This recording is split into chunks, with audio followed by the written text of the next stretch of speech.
Hari Om.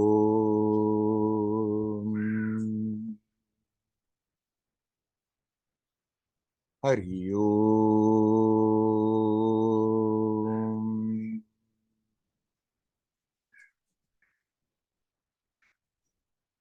Hari Om.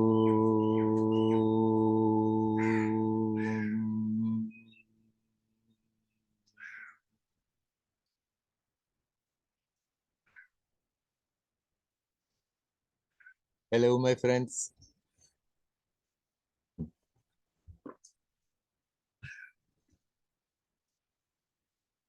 Just before the satsang, my router fell into a pan. So I'm on the phone. I hope the connection will be stable enough that we can do the satsang. So far, so good, it seems.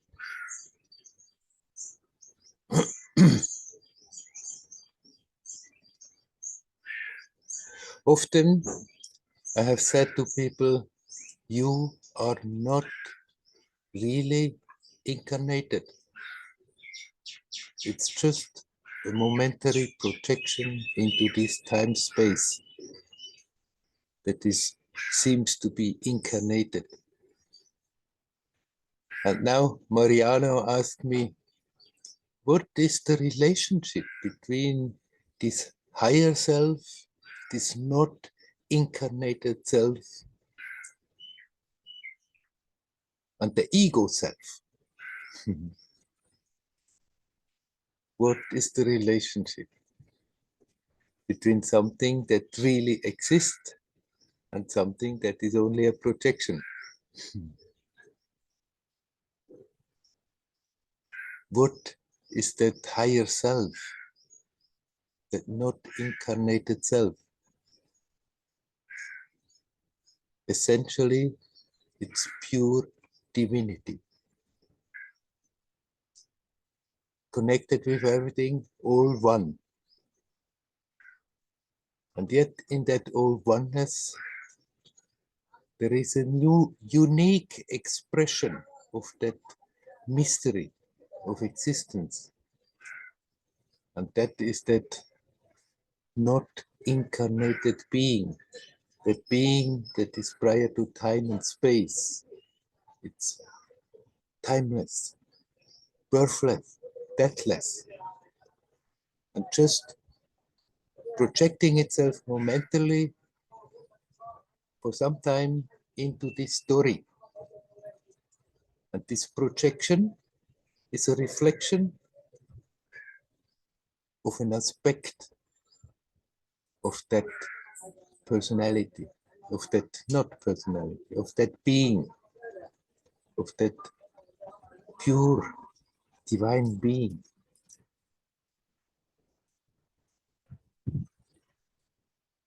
The life that we feel from moment to moment, the consciousness that we are aware of from moment to moment, this energy of being alive comes from that being.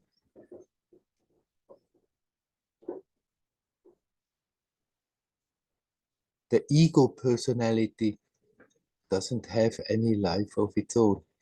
It's only when the attention is put on that story, then it seems to be alive. If you bring the attention to the present, forget about the past and future, and just are in the now, then there is no ego personality. As soon as we think of the story, then there it comes up. And we have the habit of identifying so totally with that story, with that role that we are playing, that we think, I am this person. That's how I am. I'm like this, I'm like that. Identifying, and as long as we are not questioning it, then it simply goes on and on and on, playing that role in that theater, in that matrix. Not being aware that the capacity to think, to act, to perceive, that the whole life is totally dependent on that being that is not incarnated. What is the relationship between the two? We asked Mariano. What is the relationship between the sun and its reflection on the water?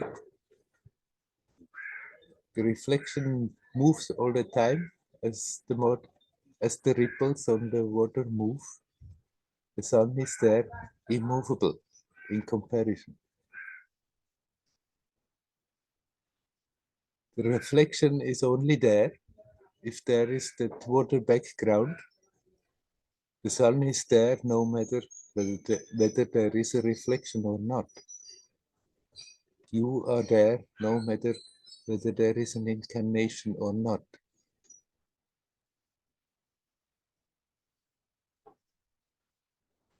The reflection is entirely dependent on the sun.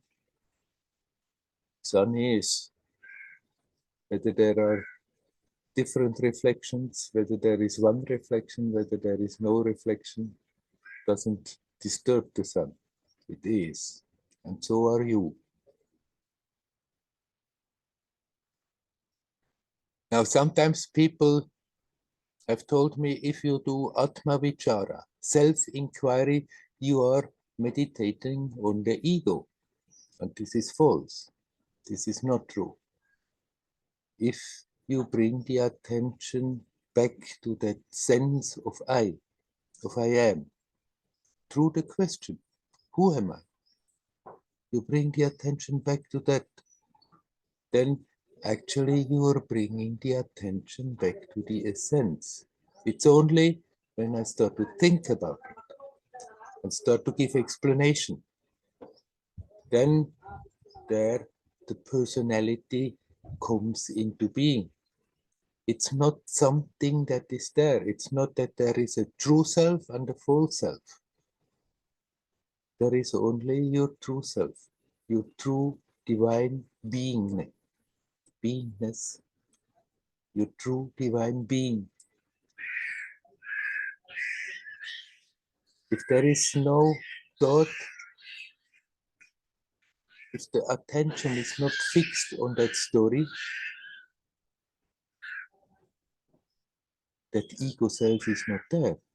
It's totally dependent on the momentary action and perception and the attention that it is given to it. It comes and goes. It doesn't have any independent existence. It doesn't exist as a being. It's a reflection that is there when there is a background to reflect. When there is a scenery, and there is a story.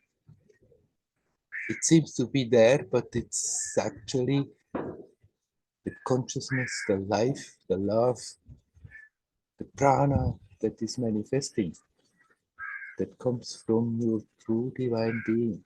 So when you do self-inquiry, don't ever, anyone who is doing self-inquiry, don't get any doubts. Am I strengthening the ego? No, we are strengthening the ego. We are meditating on the ego when we are daydreaming about the past, what happened yesterday, what may happen tomorrow, and all the stories that we are coming up with, all the worries, all the anticipation, all the regrets, all the delightful memories that we are holding on to. There we are meditating on the ego, you can say. But if you bring the attention back to that sense, I am, we are not meditating on the ego. So if anybody ever tells Atma Vichara, a self-inquiry practitioner, you are meditating on the ego, don't get disturbed by that. It's nonsense. It's not true. We catch the attention where we are aware of. And as long as the identification with that role and that personality is there, then we catch that attention of that sense of I on that level. But if we really focus on that and relax, then automatically the attention goes deeper, from sinks back towards the source, towards your true self, that pure divinity.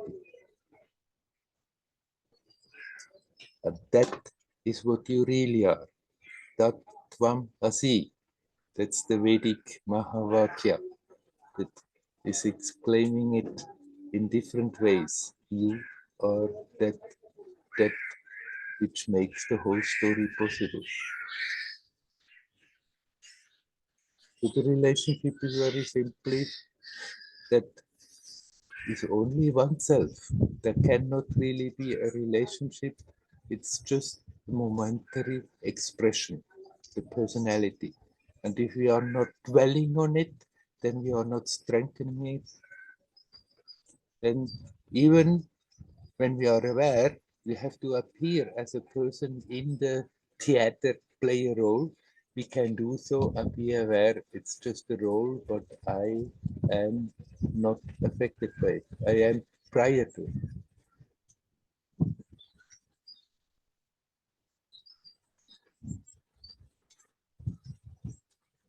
All this is really basically very simple.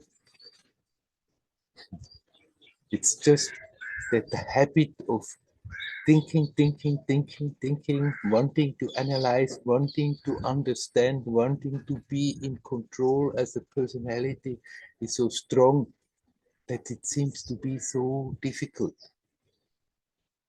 Basically, it's not. Just bring the attention back to that sense of presence, that sense of I am, and relax. Self-inquiry is a very efficient, very direct way, but any other way that is doing the same thing is equally valid. Come back to the source. Anything that helps us to become aware of just being is valid. Everything that helps us to do so is totally valid.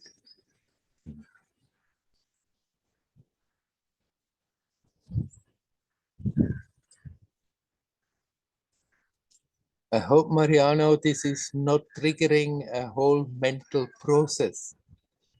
It's more, we have to start to feel more and more. Yes, if I bring the attention back here and simply become aware that I'm here, now, alive, conscious,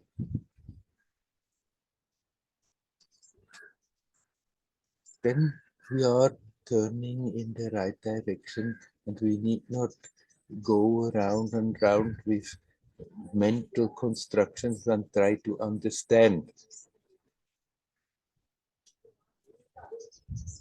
When there are patterns, mechanisms that drive us away from that, understanding them often helps very much to see them, but in order to let them go, not in order to understand really the true self. Can't be done. You are the true self. Tattvam Asi.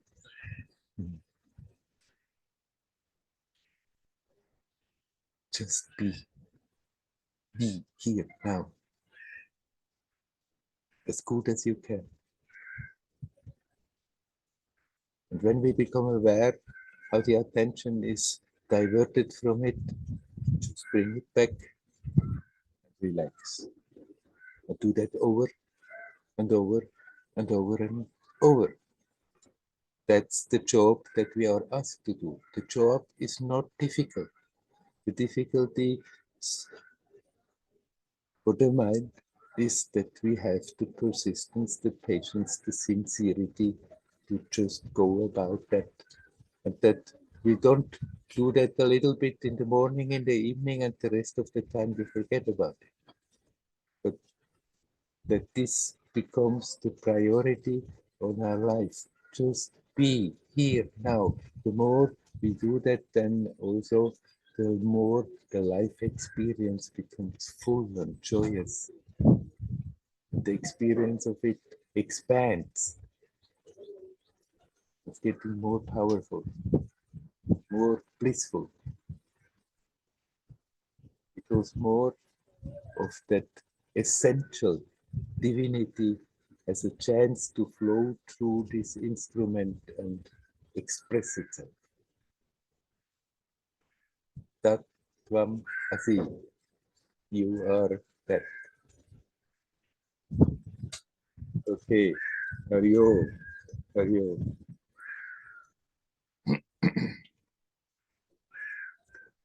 Now I'm asking you, my friends, is there anyone who would like to come in? You are welcome to do so.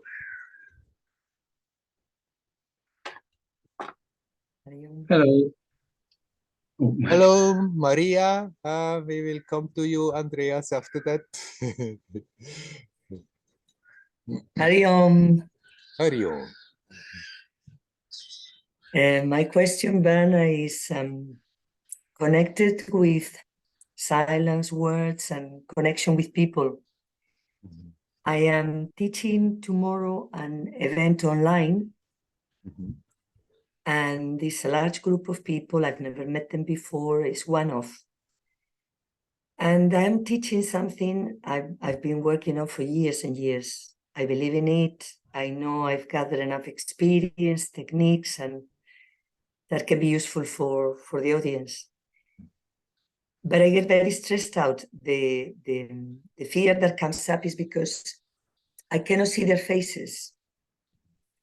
And I'm used to mostly, I would say 98% of the work I do is face-to-face.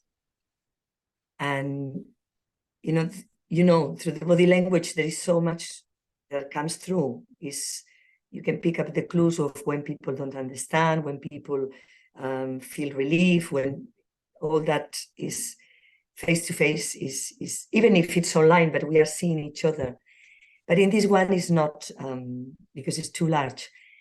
So the anxiety comes, I've already done it before. It has worked very well in terms of feedback from them, but it was hard. For me, it was hard.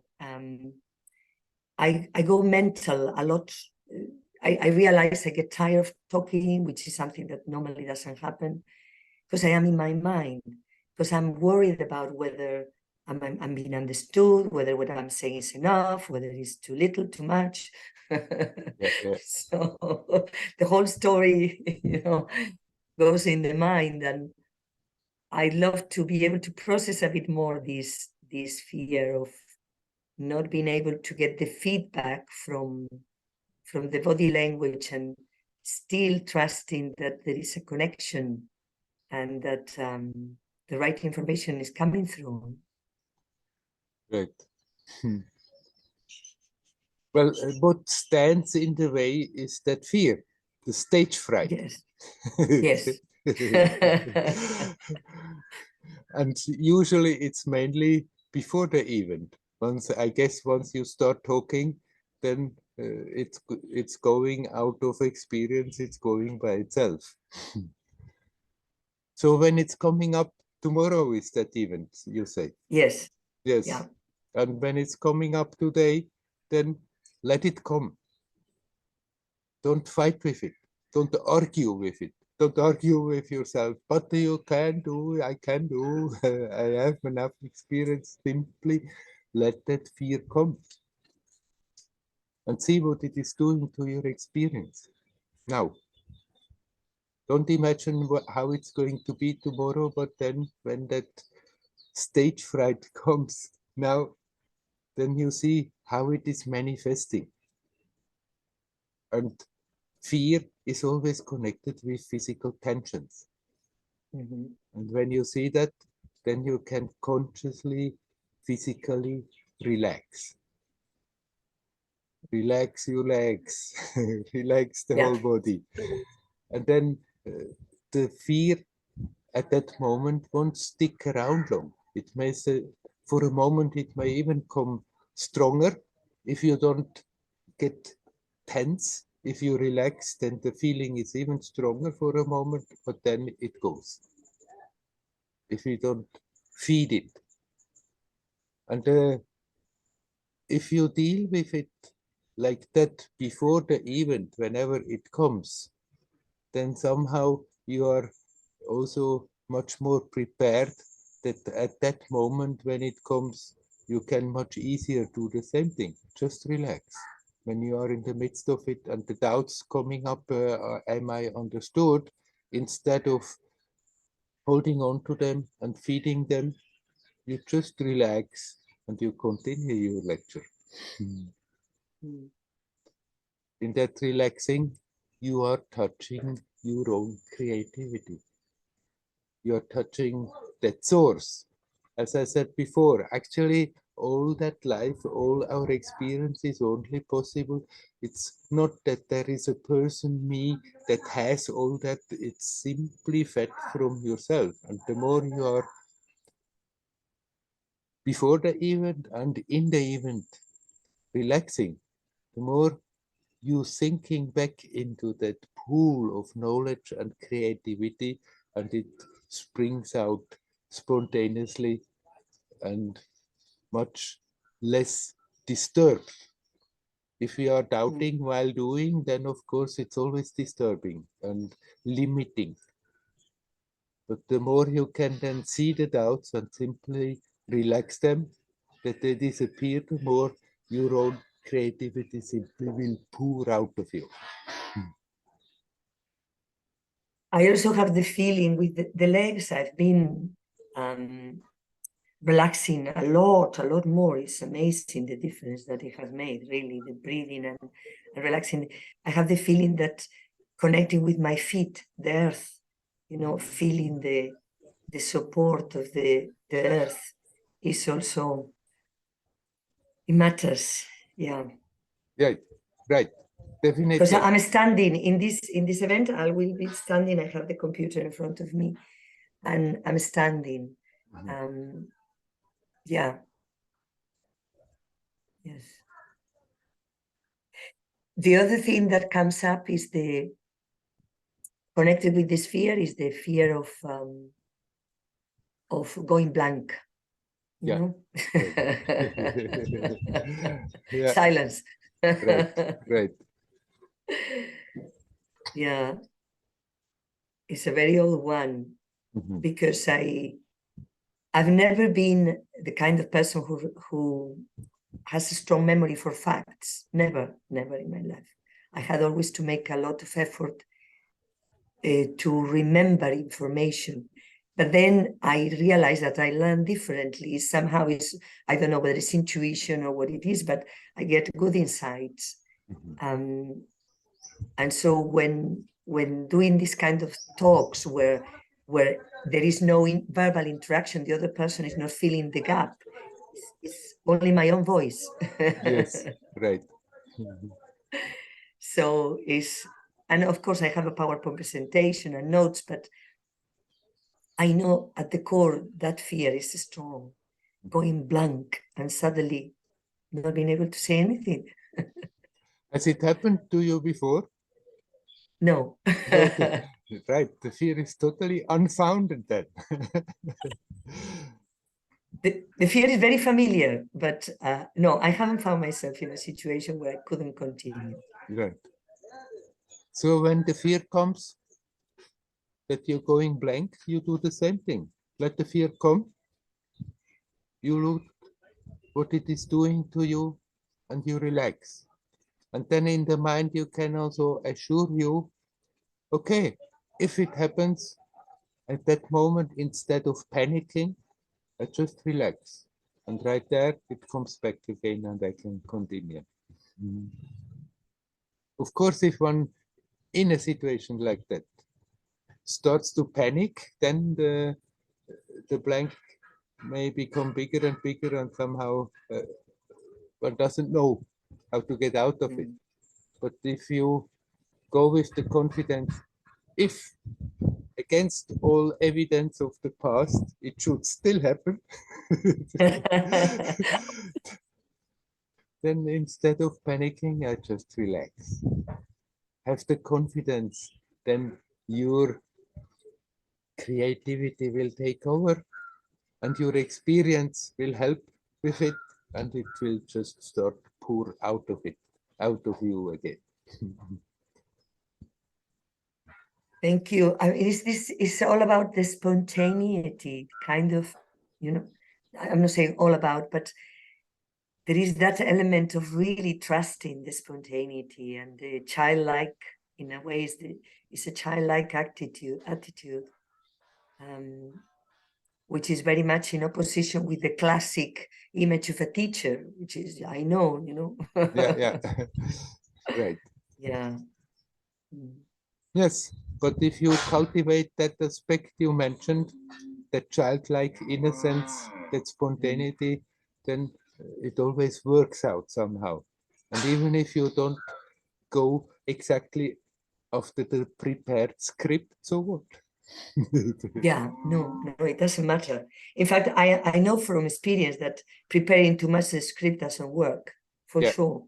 Yeah. And the best moments are those moments where suddenly you just don't realize, but you've just said something from the heart and from a very innocent place. Yeah. Thank you very much, Werner. So, thank wish you. you I well. can see that the fear is the block. Yes. Fear is the block. Yes. The fear is the block.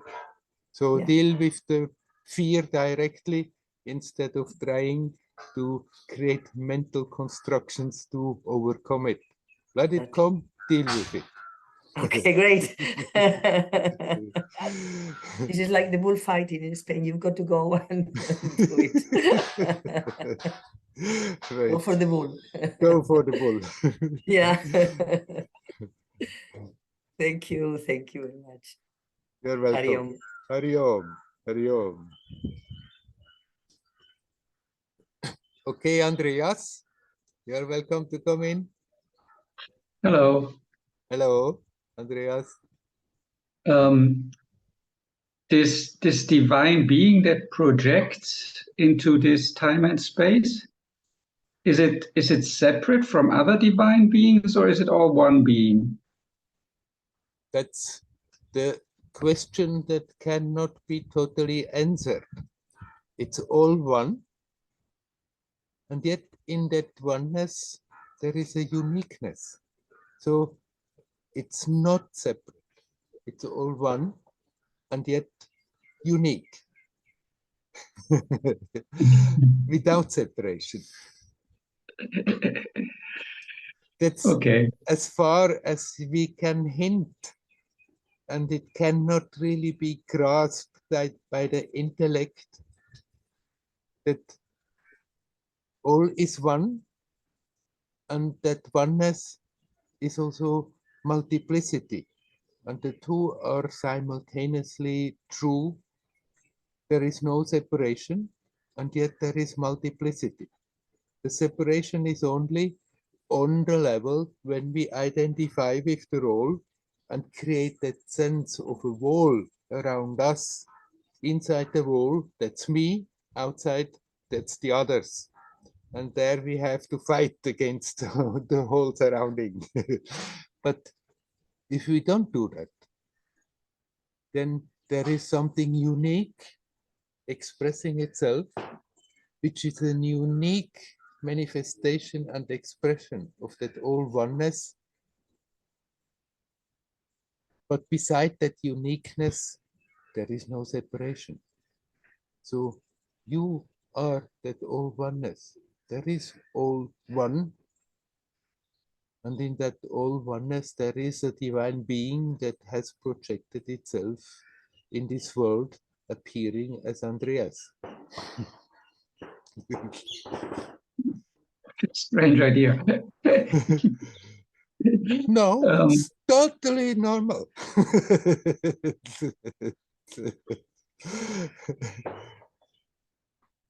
A strange idea is that we are a person that is born, that is suffering hell, and that is going to die. What a strange idea. No, I meant the strange idea is for the divine being to project into this world as Andreas. Aha, I see. Well, I wanted the experience.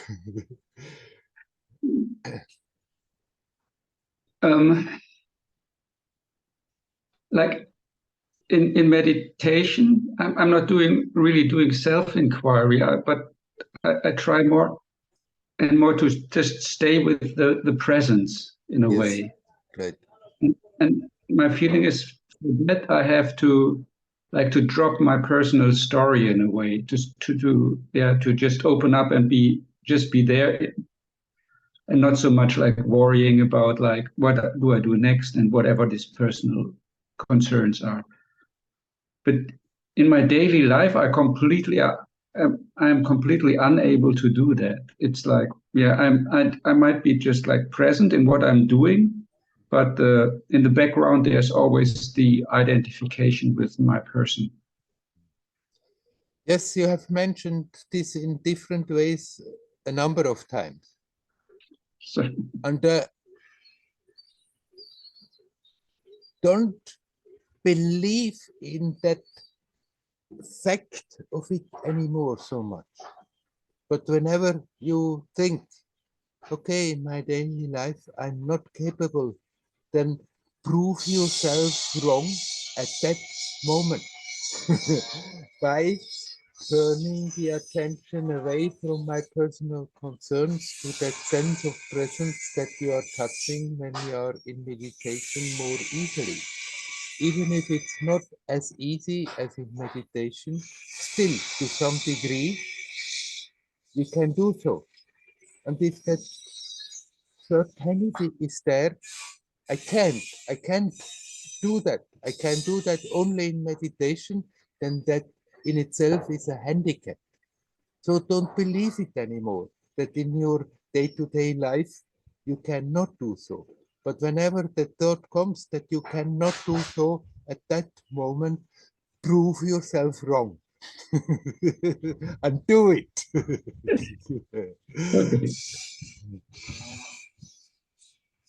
Last week I was doing a meditation retreat, a Zen session, Yes. which was quite tough, like nearly 9 hours of sitting on the ground, and my legs became very tense.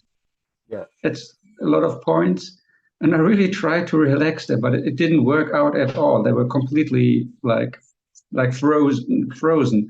I could deal with the pain that came with it. I didn't have much resistance to it. I wasn't going into some kind of self-pity or doubts, but so that was already fine. But like to relax the legs, and this was I had no idea how to do it. Instead of I might like just drop my pelvis backwards, and then I could relax a little bit, but then I sat there like a banana.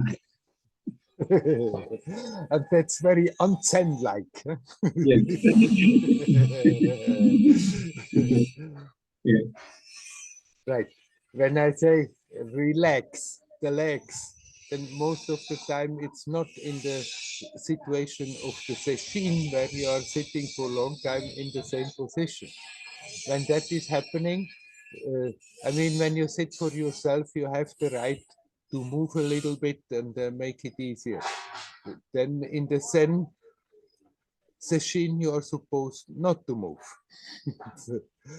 And then, okay, you deal with the pain and you don't desperately try to relax the legs when they are paining, but relax the rest of the body as good as you can, and then the legs may also relax a little bit more.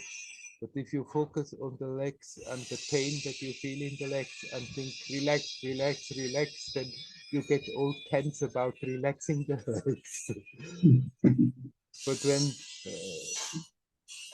when you at that time just relax whatever you can relax in your body, that gives the opening that maybe the legs also can relax a bit better.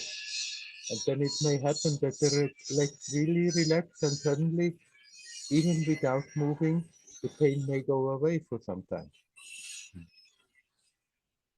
Yeah, sometimes after the legs become soft after several days, but the last 2 or 3 sessions it didn't happen. They always stayed cramped, or I don't know the good English word.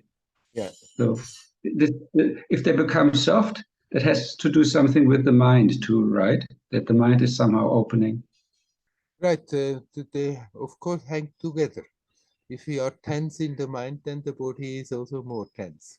If you are more relaxed in the mind, then the body is also more relaxed. But then there may be also a physical reason that right now it's less easy for you to sit long time in the same position than sometimes it used to be.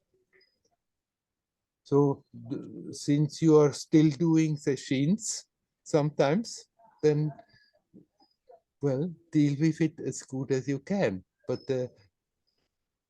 don't think because I'm saying relax, relax the legs, then you have to somehow desperately focus on that and get all tense about relaxing the legs. Relax whatever you can relax as good as possible, and then maybe the body, the whole body also becomes softer again. Yeah, I'm not so well trained anymore. I haven't done a routine for quite a time. Yeah, yeah. But still you stuck it out. Yeah, I can do that. Yeah, you can do that. That's good. And it wasn't so bad. Yeah, yeah, great. It's not for everybody, these Zen sessions. If one can do that, if one likes to do that, then the very fact of accepting the pain instead of fighting against it is a very profound exercise to go deeper into your resources. Because all the powers of the me personalities will say when it's paining, no, no, no, no, no. And then not to go into that and overcome that resistance and accept, okay, that's the experience, so be it, I stay with it. It's a great exercise to really turn the attention back to yourself. So it's certainly not useless sticking it out, but not for everybody. One must have a bit mental makeup for that. And for some people, it goes very well. For some people, it wouldn't work.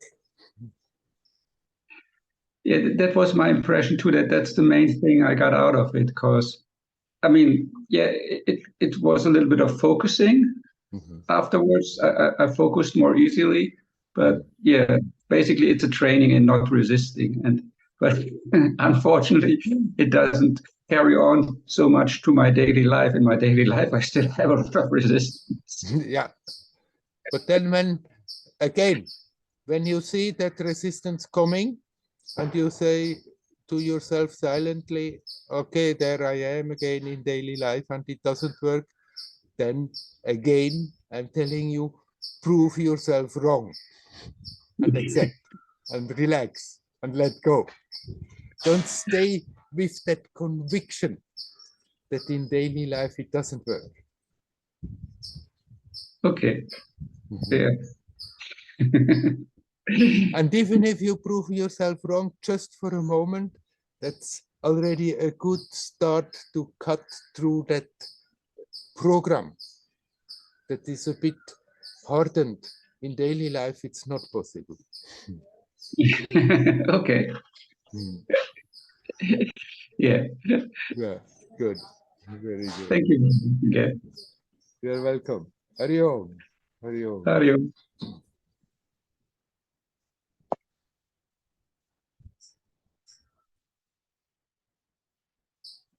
Is there anybody else who would like to say something? You're welcome to come. Hello, Werner. Hello, Nelly. Hello. Yeah, last time I talked to you about our friend who was in coma. Yes. Yes, and finally she passed away. She was in coma for more than 2 weeks, and yes, finally she passed away. And we had funerals some days ago, and I felt so much. It was a very atmosphere of a lot of grief and sorrow. She was a rather young woman, only 44 years old, and of course it was very difficult for everyone to accept her going out, especially for her parents. Yes. And she was really a very positive girl. She was very active, very loved to life, and very kind, and shared with everyone some healthy food and some how to say what she knew, and really she was like a light, like a sun. Yeah, very active. And I just wonder that it happens, because very often when people live so positive and kind and very open and with kindness to people, they often accept good energies and good situations. But in this case, it was like this, like it was. So it happened. So it seems that it should be like this. I don't know why, but I wanted to ask you what you think about it. And one other question. I mean, just that I understand the question. How is it possible that a person like this sort of has to go? Yes, because I understand that everything can happen, but often if people live so positive life and kind to other people, they accept good situations. It happens often, yes, but in this case it was another way. Yeah. Right. And another question I wanted to ask, when she was in coma, one or maybe not one, some clairvoyant people said that her soul already went away from her body, and it is already in another embryon, and that her soul didn't go through purgatory, how to say, something that to clear. Yeah. I don't know about all these things, how what where the soul goes after death, and what should she go through, and how it is so possible to come to the another embryon if her body was still supported by doctors and some. I don't know, I don't have ideas about it. Maybe you see something about it. Right. Let's come to the first part first. How is it possible that such a person that is so open and so loving and so helpful suddenly has to go? It's not a guarantee that you will live a long life, even if you live your life in a very lightful, positive way. But it's also not important whether we live a long life or not. It's much more important that we live a full life, an intensive life. And if her life was full of joy and love and radiating such a beauty as you're describing, then she has taken from that life experience very, very much of that preciousness that we can accumulate in a lifetime, maybe much more than somebody who lives a long life, but lives the life half asleep. Why she has gone, I cannot say. Her being may have decided for this experience, that's enough. It's incomprehensible and sad for those who stay back that she's not there, but for that being, it's not the problem. The problem is for the people who remain. So it's not a punishment if somebody in a relative young years is dying. That is just our human idea that something maybe has gone wrong and we are being punished and so die early. But that being that has projected your friend into this world for one reason or another, and we cannot know why, thought this is enough and has withdrawn that projection. Okay, and then let's come to the second part. Don't take what psychics say for God's own truth. They are having their own way of interpreting things. They may sense something and then give an interpretation, which is always very much colored with their mental makeup, with their belief system. And obviously, psychic who says so believes very much in the usual traditional doctrine of the person, the soul comes and the person is there incarnated, and then the soul goes and then eventually has to go maybe through all kinds of things and then eventually goes in another body.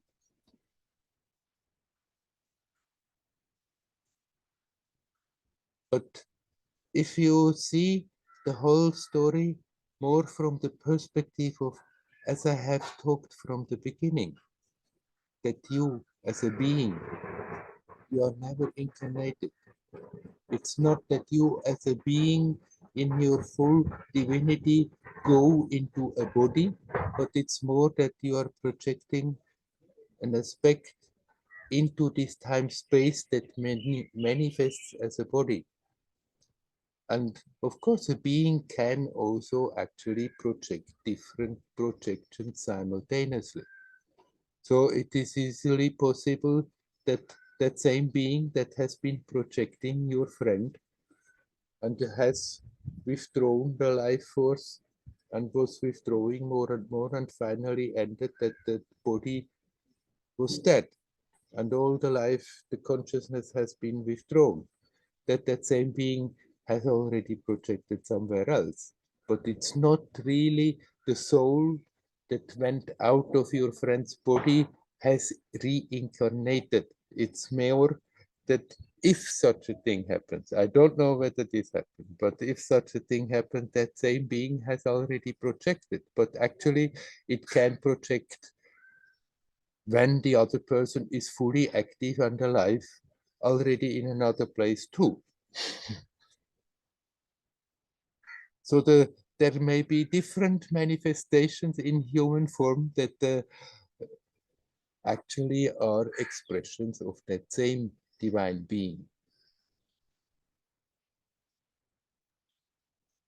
Okay, thank you, Werner. I will listen again later. Yes, what you said. and about she not having had to go to purgatory. This is also very much a belief system that after life we somehow have to go through a hellish time and sort of atone for all the sins that we have done. It's very well possible that at the time of that the story goes through the consciousness, and from that perspective one sees much easier how much, so much in the life has been motivated by egoistic desires, by egoistic motivations. And that's not exactly nice to see.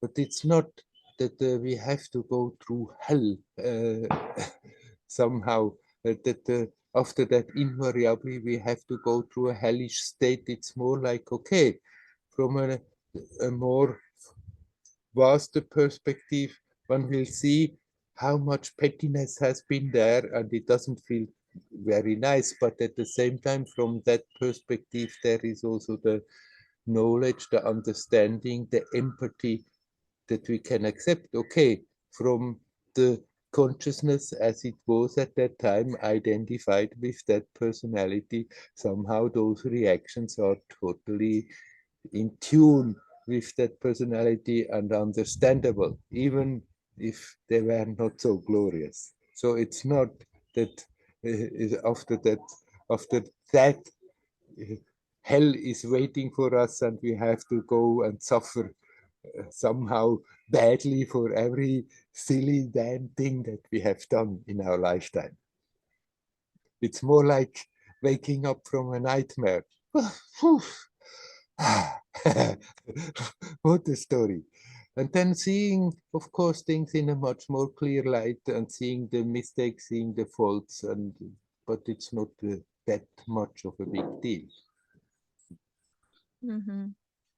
Oh, yes. When my mother passed away, I felt something like easiness. Yes. Like she's okay. Yes. When it Right. just I saw her. Yeah, it's feeling. I had this feeling. Yeah. Right.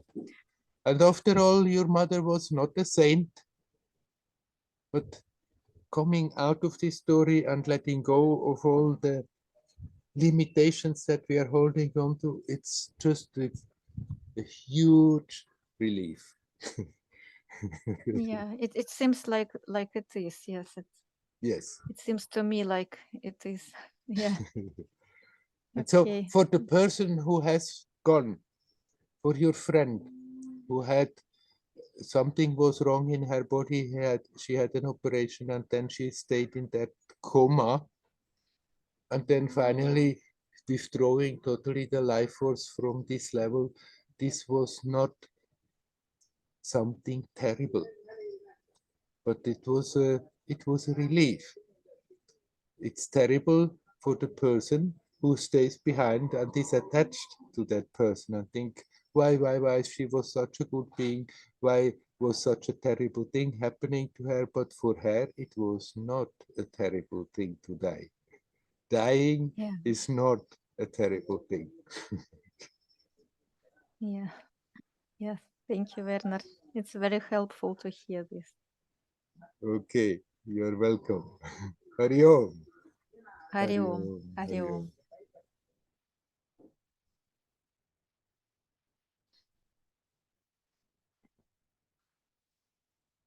Is there anybody else who would like to talk?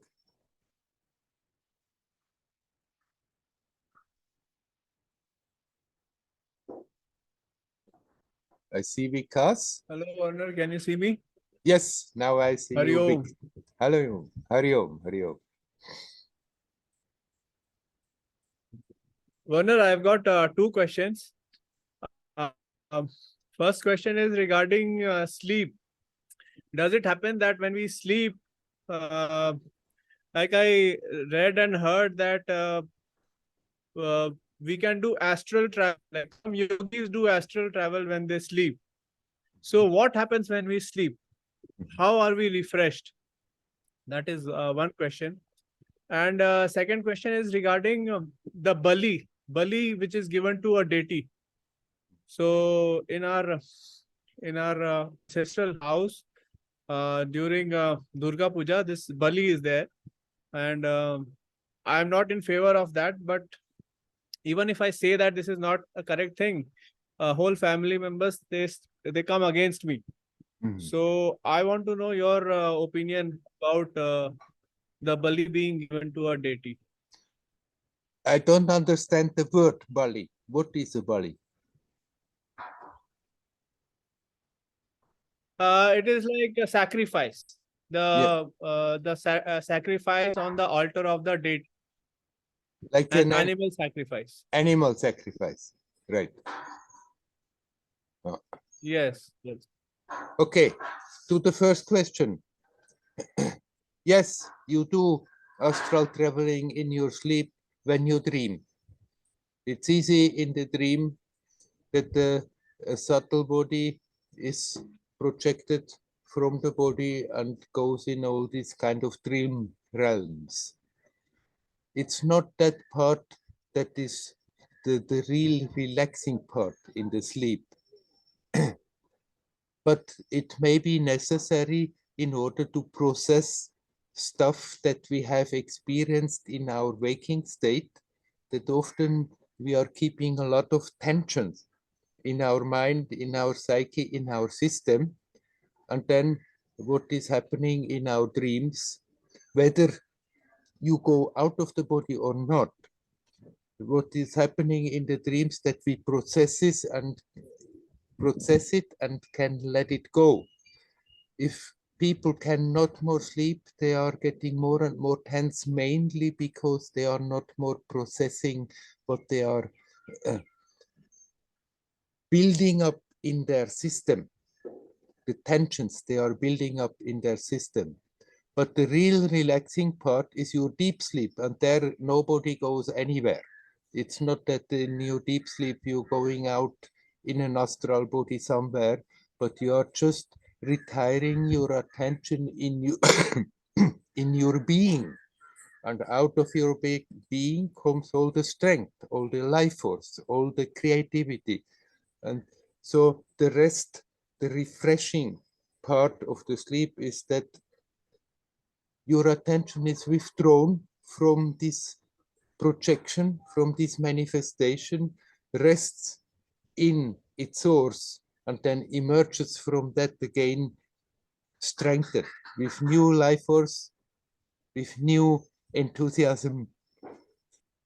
It's not because of some astral traveling that you come refreshed like this out of the sleep. But astral traveling will be there as part of the being exploring something. Most of it we may immediately forget and not be aware of when we wake up. We may have vague ideas about our dreams, but think it's totally just fantasy stories. But the main aspect of the dreaming aspect of sleeping is that we processing stuff that is being accumulated. Part of the destiny may also be lived out like this, and then it needs not manifest on the physical level. But consciously, most of the people have no access, so then let it happen as it happens. Don't worry about it. It's good if we have sleep, that enough sleep that there can be dream periods for this procession, and then that there are also periods of deep sleep where the attention is simply withdrawn and dives into the source and comes out renewed with new energy, with new elan, with new creativity to start a new chapter, a new day in this waking dream.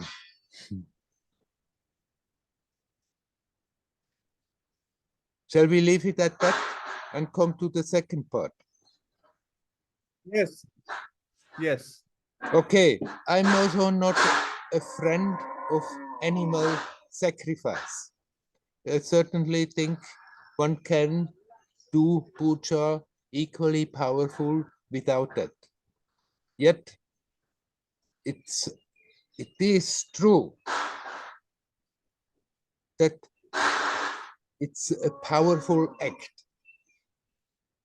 And if people do that with an innocence, that they think it is sort of their tradition, it is all right to do so, then we need not condemn that. After all, people are slaughtering animals all the time just to nourish themselves. and then they don't make a fuss about that. But then if it's being done in the course of a puja, then they think, oh, it's horrible to do such a thing.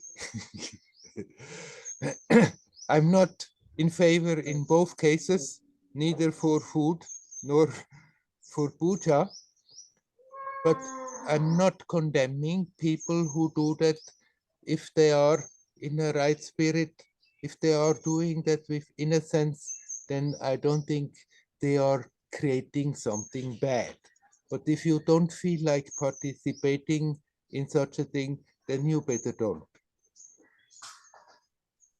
They do sometimes, you know, here in Tamil Nadu, there are these kind of worship places that are out there, out somewhere in nature. Maybe there is a statue there, maybe there is just a stone, and the people come and do pujas, and often they also do that, animal pujas. And whenever they try to invite me to come and participate, then I told them, no, sorry, I cannot participate at such a thing. But at the same time, I cannot have a bad feeling about them because they do so, because they believe this is the right thing for them to do. They have the right to do so.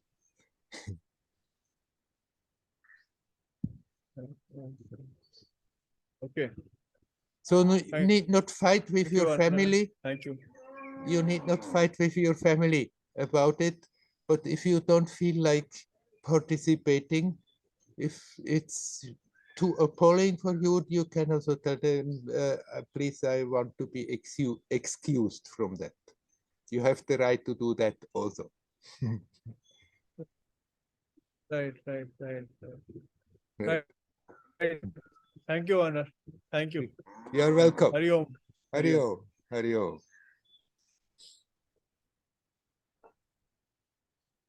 All right.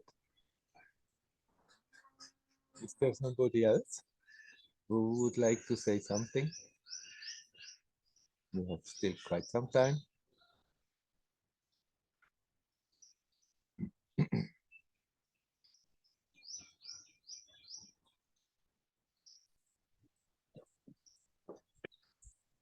If nobody else wants, I have another question.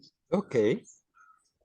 Can you explain that the part that when you said like the I don't know how you phrased it, that if you do dream, then you might sounded how you might work off some karma, so you don't have to it doesn't have to manifest in the waking life. I said that, yes. Can you explain it? Like why? How is it that we have to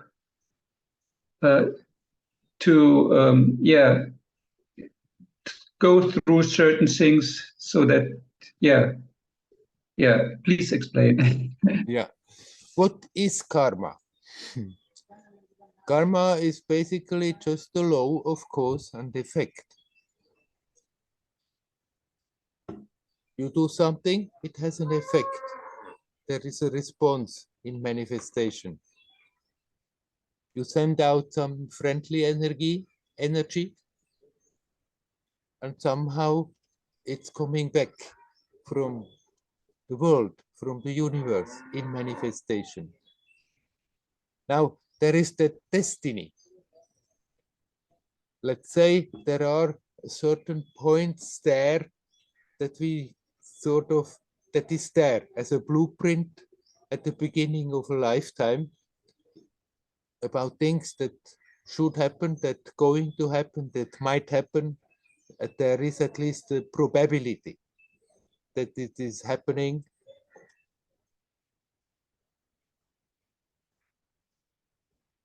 The traditional idea is that there is karma because of past lives, and we have to do this and that and atone and get punished and get rewarded and all that. But actually, reality is not about punishing and rewards. That's a human idea.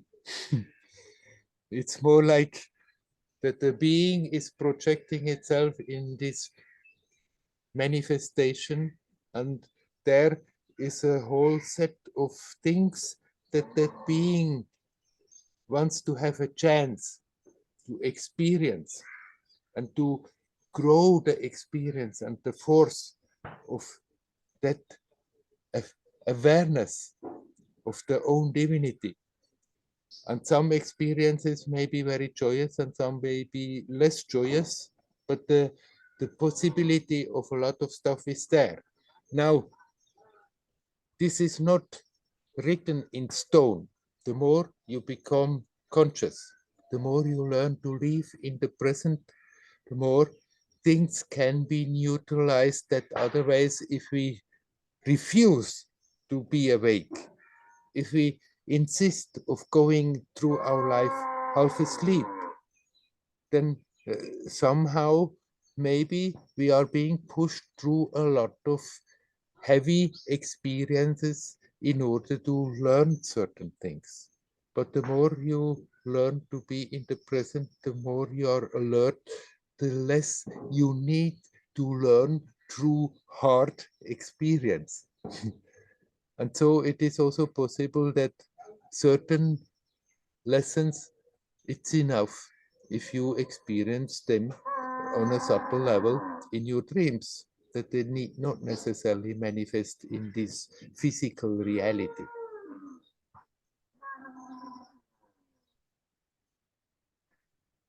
But the dreams are not only about like that I don't know how to phrase it, working off karma.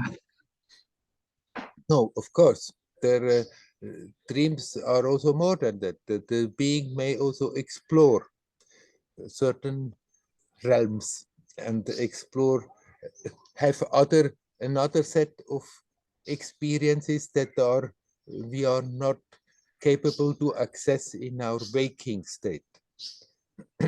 After that, we forget all these experiences, but they are still there, experienced. The being still remembers, but our waking state consciousness may not remember. And are they sometimes just random or accidental? Sorry? Are the dreams just like random or accidental? That like when you have the feeling that sometimes I have the feeling this is just a very strange dream. I don't know what it has to do with me. Right. It has somehow to do with you, that something in you at least was open to respond to a stimuli. But of course, then it may also be influenced very much by energies that are going through these manifestations that are not directly connected with you personally. And then you pick them up and transform them into dream stories. Okay, I have to listen to this again and digest it. Anyhow, our job is mainly in the waking state. Let's be alert in the waking state. One can work on the dream state. And some people do that. But I think it's much more beneficial to use our energy to deal with this waking state as clear, as alert as we can. And if then it starts to happen all by itself, that in the dream also we can consciously experience, fine. But one can also exercise oneself to become more conscious in the dreams, and then do yoga in the dreams and do all kinds of things in the dreams. If somebody feels like doing so, okay, it's a possibility. I still think in this waking state, let's make the best of just this waking experience. Learn to deal with every experience, pleasant, unpleasant, profound or superficial, in its fullness. And then actually we are learning our lessons best and accumulating in course of the process something very precious.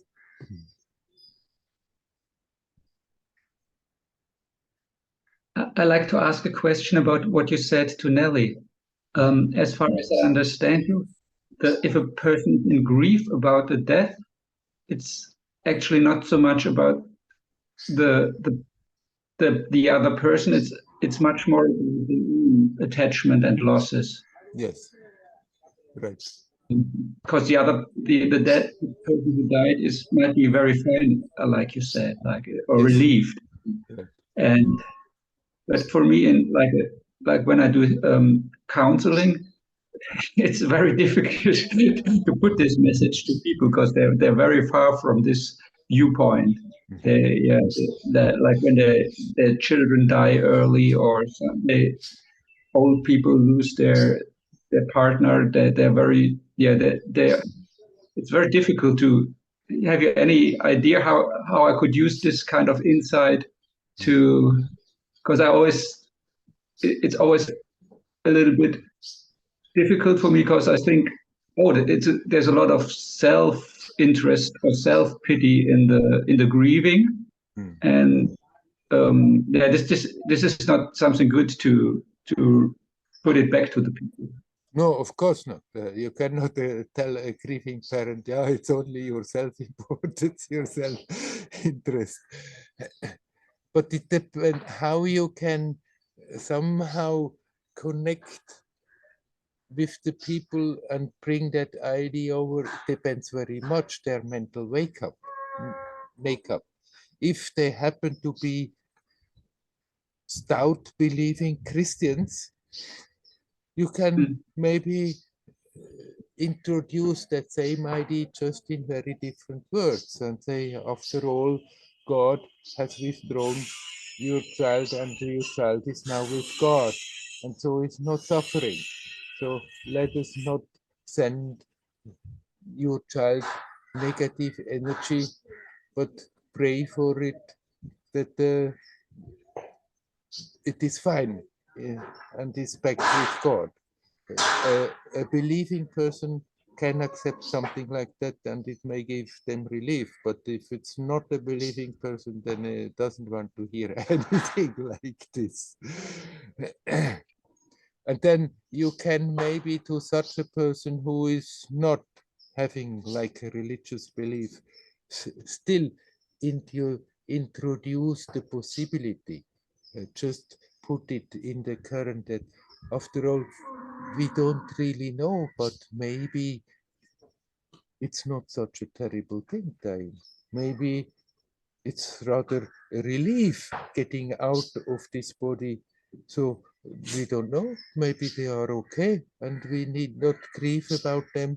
Of course, it's sad for us not more seeing them, but then we can mourn, we can deal with that sadness, but basically send something positive to them. At least you can introduce the possibility that maybe they are fine. Yeah, I try to go in that direction, like you mentioned, but it's really, I mean, it's really disappointing to see that most people nowadays are very materialistic. They think that the body dies and that's it. You know, they have no.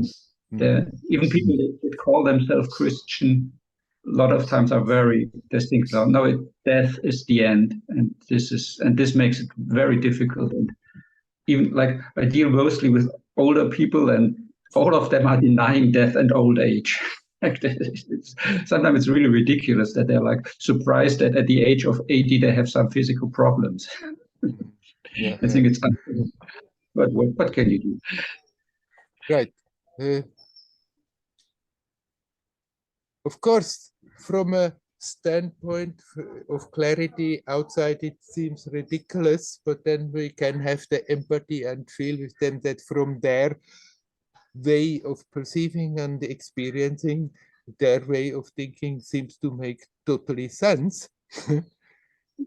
And once you have that empathy, then you spontaneously just talk to them. Don't like to try to force ideas on them, but just then connecting in a empathic way with them will already help them and give them relief, and spontaneously the right words will come at the right time.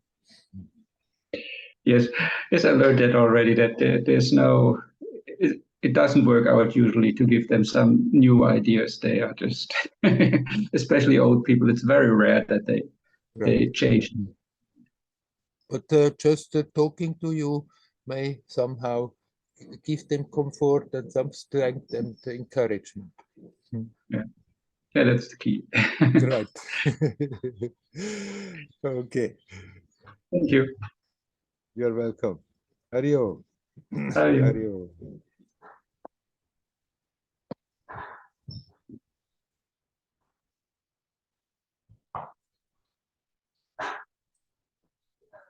Is there anybody else who would like to talk?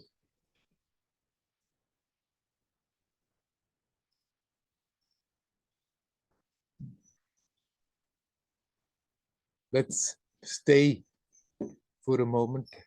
Ah, somebody comes in. I see. Then you are welcome. It's Guy, but I don't want to interrupt your sentence. No, it's fine. You are welcome. Hello, Guy. I somehow automatically, I don't know, instinctively pressed the stop with the video button. You are welcome anyhow. So let's see where it goes.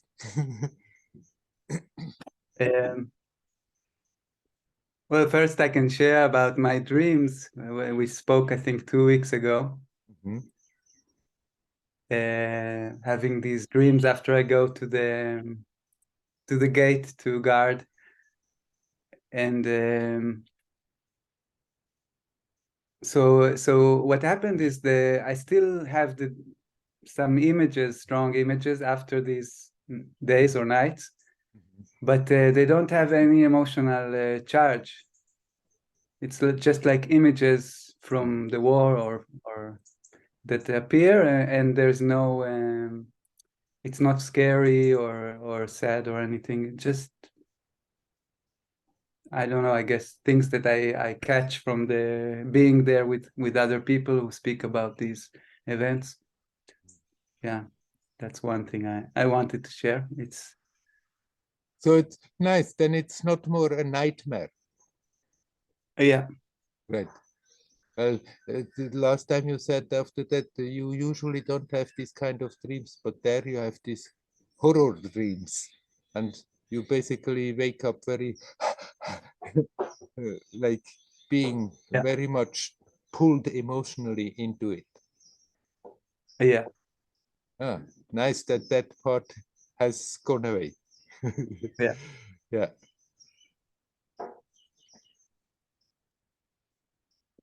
Something came up, maybe that's why when you were speaking to Andreas now,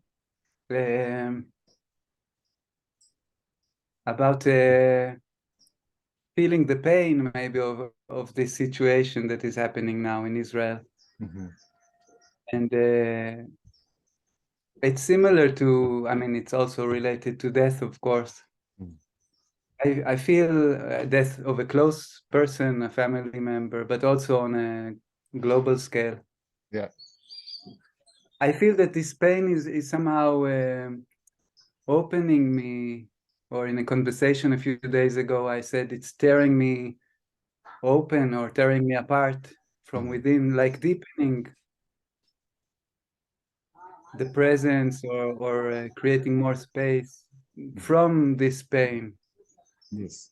I'm not trying to push it away or to fight it, because I cannot anyway. Yeah. From time to time, I really feel like the heart opening or something. Right. In this Yes. situation. Right.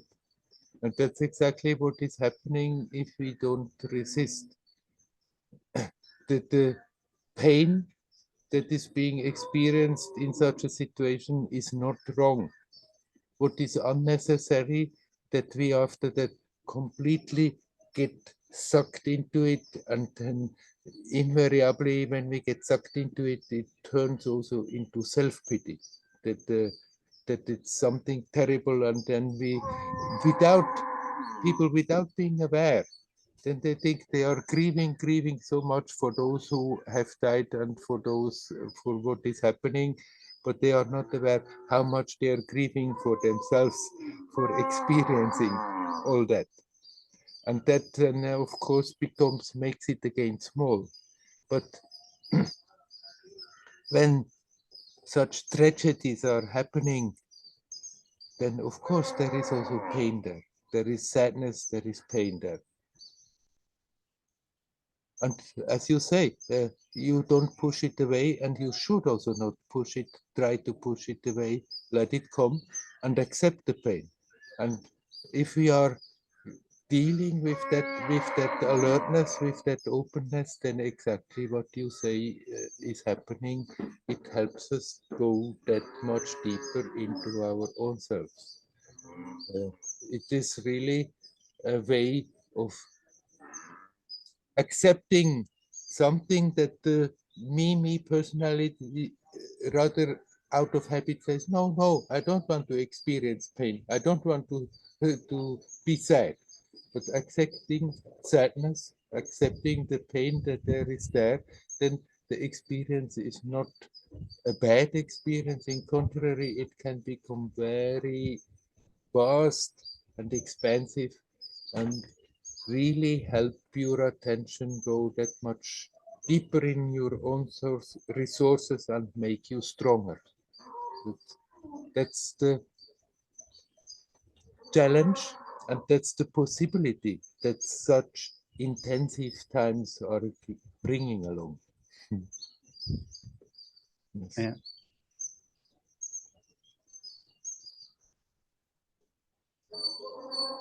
So you're dealing with that very good, in a very creative, positive way.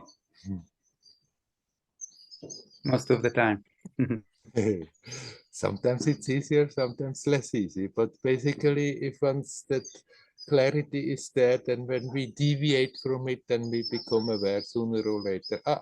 So I can come back to that clarity, to that acceptance without being a victim. Acceptance doesn't mean to be a victim. Acceptance simply means that we are not unnecessarily wasting our energy resisting facts.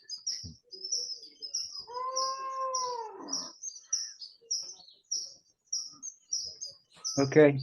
And you're still saying that the light will win, right? Yes, definitely.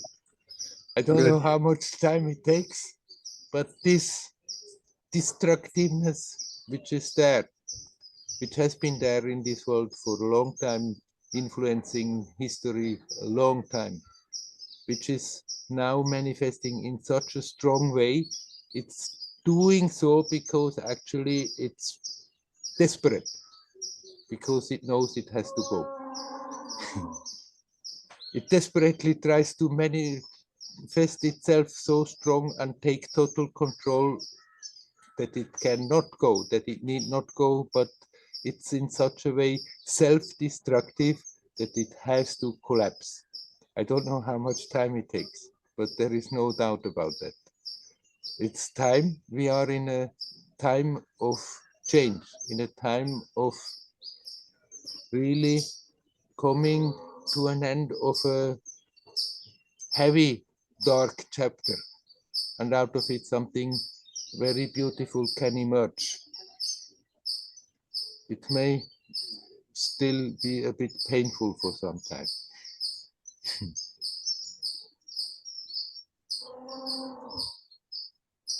Amen. Hari Om. Hari Om, Hari Om.